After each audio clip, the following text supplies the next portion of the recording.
Can I buy a ticket, please? Right then, just head inside the tent.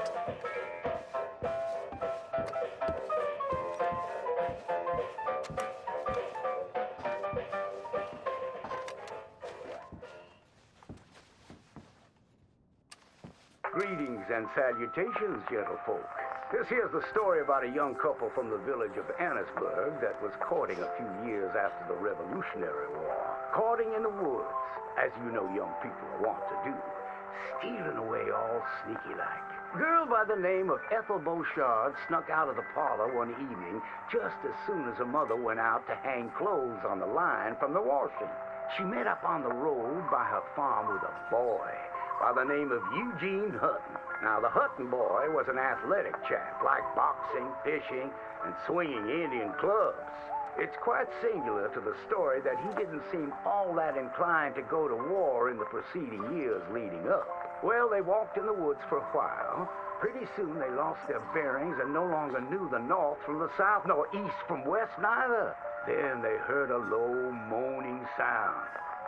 What's that terrible noise? She said, all a-trim. Must be a sick calf looking for its mama. They've been known to bawl like that. Let me take a look, said Eugene. Well, old Eugene went and disappeared around a tree, came out the other side, and gave her a terrible fright. Boom!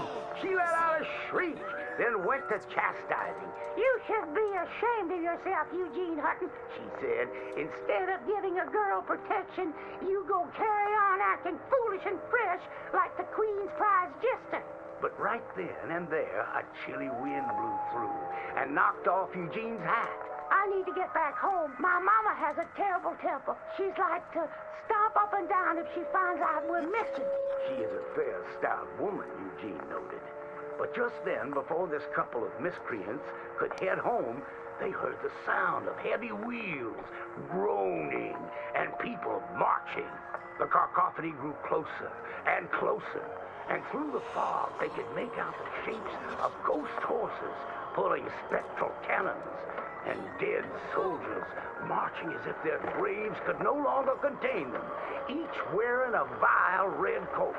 You will pay for your moral transgressions, the dead soldier howled, and cut his head clean off. Miss Beauchard shrieked in horror as Eugene's head landed right in her hands, his eyes still darting about, attempting to discern what horror had transpired. Little Miss Ethel Beauchard ran as fast as she could, stumbling and getting caught on trees as she tore through the forests. Terrified for her life, the dead soldiers marching after, hungry for blood.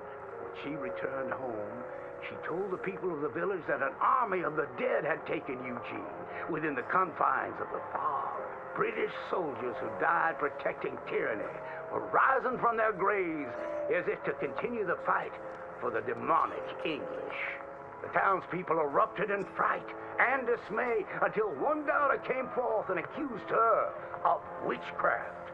She raised the dead to murder that boy for his pursuit of unwanted advances, he said. So she too must perish. And that very night, they put her to the stake and burned her dead. Now let that be a lesson to you young ones not to go courting in the woods, in case the English lurk there still.